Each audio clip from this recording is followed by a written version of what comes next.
नमस्कार दोस्तों, जब आप एक मधुमक्खी को देखते हैं आपके जहन में शहद से ज्यादा डर सताता है। This is West, this is not a bee. लेकिन क्या आप सोच सकते हैं मधुमक्खी पालना एक करियर ऑप्शन भी बन सकता है। किसान के लिए सबसे आसान काम मधुमक्खी पालन है। आप उसे एक एज ए जॉब भी कर सकते हैं। कैसे, आइए देखते हैं।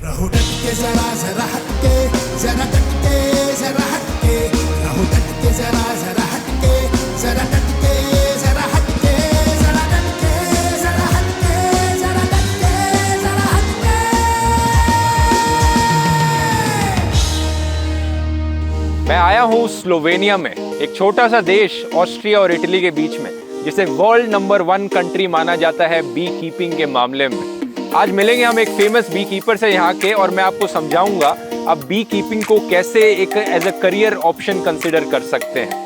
सारी चीजें बताएंगे हम इसके बारे में। तो ये है दोस्तों Slovenia, the land of bee keepers.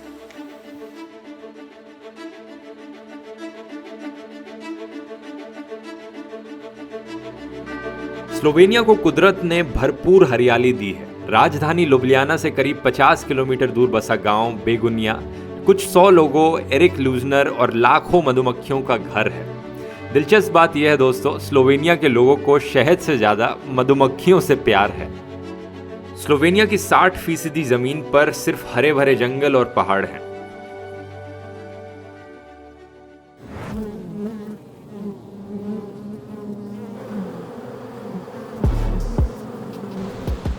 लकड़ी के बने छोटे छोटे बक्से मधुमक्खियों का घर है। इनके अंदर इनके छत्ते होते हैं जिनमें मीठा शहद भरा होता है। और बक्सों पर ये जो पेंटिंग है ये स्लोवेनिया की खास पहचान है। एक बक्से में 5 से 20 हजार तक मधुमक्खियां रहती हैं और हर एक बक्सा अच्छे मौसम में 20 किलो तक शहद पैदा कर सकता है।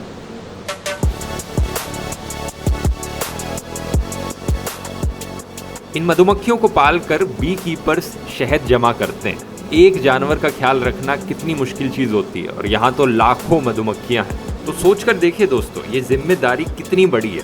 इसे समझना ज्यादा मुश्किल नहीं है। तो इस जॉब को और गहराई से जानने के लिए आइए बात करते हैं स्लोवेनिया के one of the most famous और यंगेस्ट बी कीपर्स से, Eric ल्यूजनर। What made you choose this profession? When I was a child, I didn't want to become a beekeeper actually, but I grew up watching my father doing it and watched all his passion and love doing the beekeeping. I studied just totally different things, not the bees. The bees were not interesting to me. What did you study? I have a master's degree in journalism. Journalism? Yeah. And so you're doing nothing in journalism right now? No, nothing. Yeah. Then after study, I just decided to become a professional beekeeper. Actually, I'm a 4th generation of a beekeeper in my family. I didn't have any other choice. यहाँ खतरों के खिलाड़ी नहीं चल रहा है, लेकिन मैं आपको दिखाना चाहता हूँ कि कैसे आप सीरियसली इसे as a career choice consider कर सकते हैं अपना डर खत्म करके। ये एक अगरबत्ती जैसी चीज है। स्मोक से कहते हैं बीज काम डाउन हो जाती है, मधुमक्खी काम डाउन हो जाती है, उतनी काटेंगी नहीं, स्टिंग नहीं करेंगी। तो आइए छत्ते को खोलते हैं। I will just remove the roof. Then I will remove this.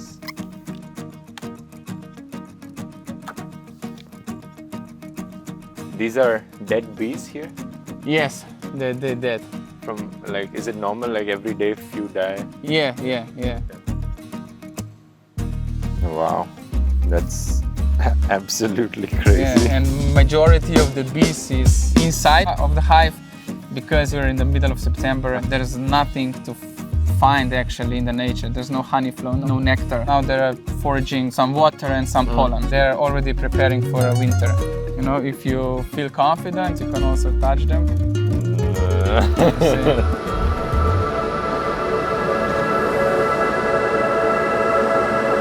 Oh yeah, we can. It's not that dangerous.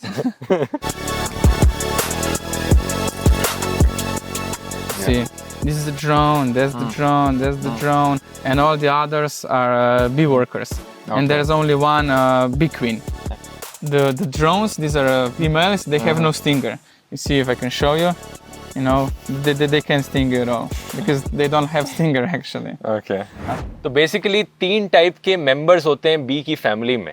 एक होते हैं वर्कर्स जो काम करते हैं, दूसरे होते हैं मेल बीज जिन्हें ड्रोन्स कहते हैं, थोड़े से बड़े दिखते हैं और जिनमें स्टिंग्स नहीं होते जैसा भी दिखाया। और तीसरी होती है क्वीन बी। 1000 की कॉलोनी में एक ही क्वीन बी होती है, एक कॉलोनी में, और 300 से 400 के करीब मेल बीज होते हैं। अब मैं अपने आप को मधुमक्खी से कटवाऊंगा आपको दिखाने के लिए कि ये कोई इतनी बड़ी चीज़ नहीं है। हम इंटेंशनली ये करेंगे, बी वर्कर को मेरे हाथ पे प्लेस करके, और ये डंग मारेगा। Are you ready? Yeah. Okay, this is how the Ouch! Ouch! you know, I just pressed on her body and No, she it's I can't take it out. and she just put the stinger in your. No, take it out now. Oh, It's not that bad. You're a big boy. no, this is. Can you take it out now? Yeah. And when you get stung, you just have to remove a stinger as soon as possible Okay. because the venom is still going into your body for like 5 or 10 minutes. The stinger is doing like this, and you're getting more and more poison. Yeah. But you will not feel it all in a few minutes. तो जैसा आपने देखा दोस्तों, कुछ नहीं हुआ मेरे को। So you want to try it on the other hand? तो जब इसने मुझे काटा था तब बहुत दर्द हुआ था, लेकिन उस दर्द को मैं कहूँगा 5 आउट ऑफ 10 अगर आप एक स्केल बनाओगे पेन का। और अब कोई दर्द नहीं हो रहा है, अब बस एक छोटा सा निशान बचा है, थोड़ा सा रेड है यहाँ पे, अब सही हो गया है पूरा। स्लोवेनिया इकलौती कंट्री है यूरोपियन यूनियन में जिसने अपनी नेटिव बी स्पीशीज़ को प्रोटेक्ट किया है। और जो कार्नियोलन बी स्पीशीज़ हैं, ये जो बीज यहाँ पर इस्तेमाल की जा रही हैं, ये काफ़ी फ्रेंडली बीज होती हैं। These are not that harsh, right? Normally you don't need to wear big suits to be protected from them. Yeah, that's true, because our Slovenian Carniolan honeybee is not aggressive. They're really calm. Of course they sting you. They have a stinger, but in comparison to other species, they don't sting you. And that's why we have a suit over there. But Slovenian beekeepers, they don't use. They don't use it. Yeah, but you can show us how. Yeah, how it's but you know, but there are some days when the bees are more aggressive. Yeah. If you do something they don't like. In these cases, I also wear this Suit. veil. You just put it. One hand goes here, here. This goes over your head. This go under your chin. Put this under your chin. Okay. Like this. Voila. Okay, now you're a half a beekeeper. So you can just open the hive and start checking the bees. ये जो top part है इसे well कहते हैं। Normally तो पूरा full body suit होता है, लेकिन अभी यहाँ पे दिखाने के लिए आपको सिर्फ टॉप पार्ट पहनना है। हर मौसम में मधुमक्खियों की ज़रूरत अलग है और इसी रीजन से बी कीपर्स को हमेशा चौकस रहना पड़ता है। So this is food here, Yeah. and here's brood. When is something not okay in there? How do we know that? Well, if you don't find any honey, Yeah. it means that they're starving. If they're starving now, they need my help immediately. Okay. No, it's not enough if I just plant some flowers. Okay, No, I have to give them some extra food, some extra sugar. If I don't find any brood, any eggs, any larvae, then it means that there's no queen inside. Okay. And in this case, I have to put them another queen. Another queen inside. Yeah. Okay.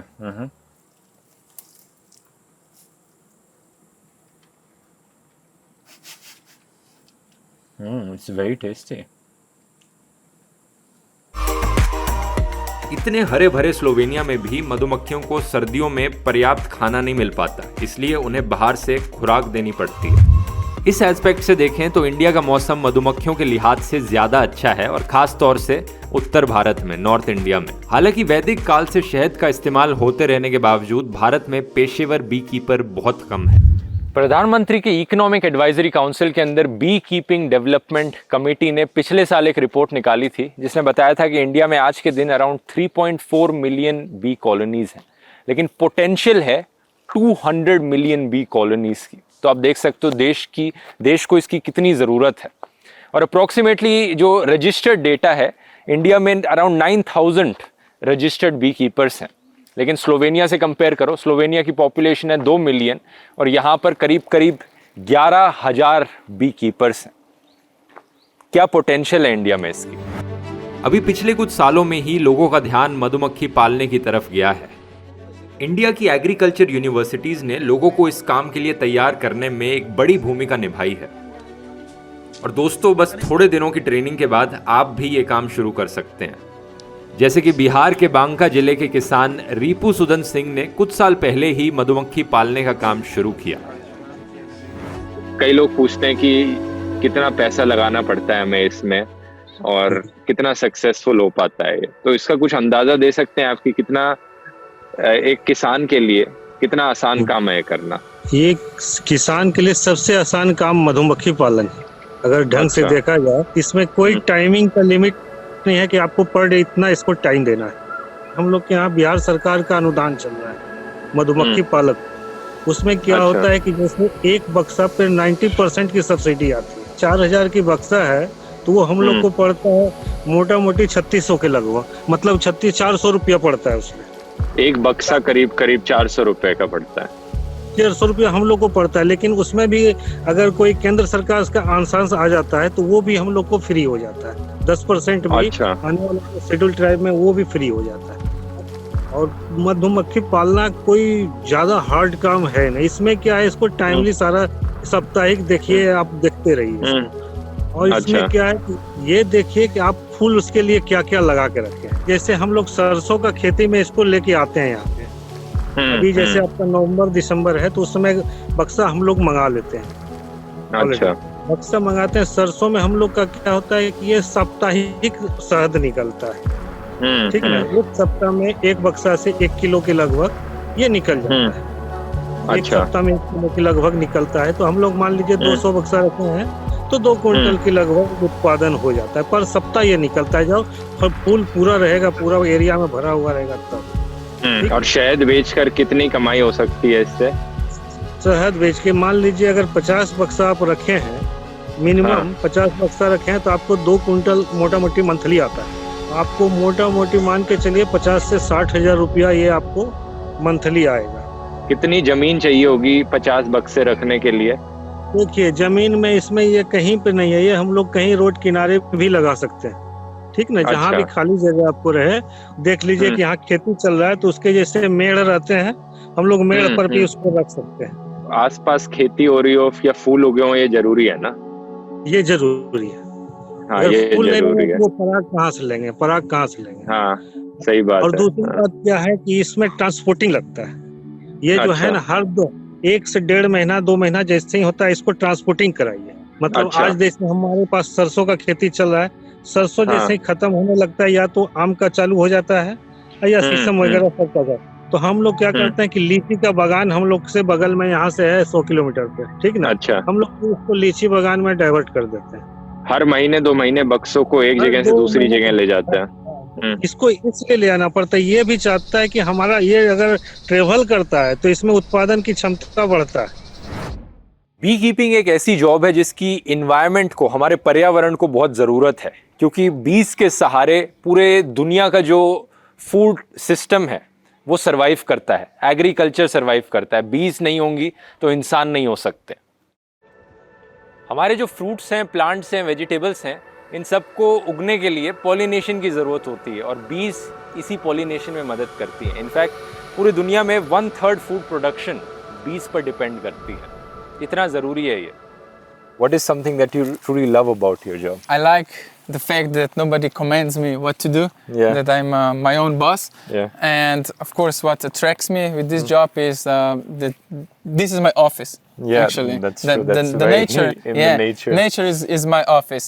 And working with the bees, it's something really unique because they're very grateful. And are there some challenges you face or something you dislike about this job? Yes, of course, there are many challenges, especially the bad weather. You know, because you never know what to expect. You know, there are sudden storms, bad weather, lots of rain.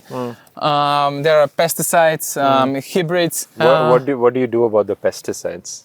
Well, not much. I just try to hide bees away from the pesticides. And nowadays you see the current situation of the world where the bees are disappearing fast. So you also see you feel more passionate or relevant that, you know, you're helping the nature and the environment also. Bees lived here on this planet like millions of years before the human came. And they became jeopardized in a last few years. So the only guilt is on humans. So Okay. we did it. That's true. We jeopardized them, and now we try to save them. And you're one of the saviors. If you're a beekeeper, you're almost a Well, hero I'm- in that sense. Well, I am trying to help them, Yeah. and I help them, and they help me. 20th मई को world B day मनाया जाता है और इसका credit Slovenia को ही जाता है। इन्होंने यूनाइटेड नेशंस में रिक्वेस्ट करी थी इसके लिए। इनफैक्ट जो father of modern bee keeping है, जहाँ से बी कीपिंग का कल्चर शुरू हुआ है, वो भी स्लोवेनिया से ही आते हैं। उनका नाम है Anton Jansa. So would you recommend this to anyone who's passionate about environment, wants to live in nature and doesn't want a 9 to 5 day job in an office? You start with 1 colony, 2 Yeah, and 3, yeah. and then if you find out that Yeah. this is something you can do for a living, then you can just you Then can multiply so your you're saying you can start as a hobby and then yeah. Okay, That's what I would suggest. That's a of good course. suggestion. Yeah. तो इस नौकरी में वो सब कुछ है जो आपको किसी और जॉब और करियर में मिलेगा। इसलिए मेरी गुजारिश है उन माँ बाप पेरेंट्स से जो इस वीडियो को देख रहे हैं कि अपने बच्चों को फोर्स मत कीजिए इंजीनियर, डॉक्टर या सरकारी नौकरी के लिए। इन जॉब्स में भी वो सब कुछ मिलेगा जो वहाँ मिलता है और रिस्पेक्ट भी मिलेगी सोसाइटी से। आपने देखा एरिक जो इंसान है जो बी कीपिंग कर रहे हैं, जिनसे हमने बात करी, वो कितने वेल रिस्पेक्टेड हैं और रिनाउंड है बी कीपिंग के लिए। स्लोवेनिया में आप बस उनका नाम लेकर उनके घर तक पहुंच सकते हैं। एड्रेस बड़े आराम से मिल जाएगा आपको, कभी आएंगे तो आप। तो उम्मीद करता हूं दोस्तों आपको ये पहला एपिसोड पसंद आया होगा जॉब्स जरा हट के सीरीज का। ये सीरीज बनाई गई थी in collaboration with Deutsche Welle Hindi. आगे आने वाले एपिसोड्स में मैं ऐसी ही हट के जॉब्स और करियर ऑप्शंस के बारे में बात करूंगा और गहराई से हम जानेंगे कि कैसे आप भी इन करियर पाथ्स को चूज कर सकते हैं। तो सब्सक्राइब कीजिए चैनल को एपिसोड को ना मिस करने के लिए और मिलते हैं फिर अगले एपिसोड में किसी और जॉब या करियर के साथ। बहुत बहुत धन्यवाद।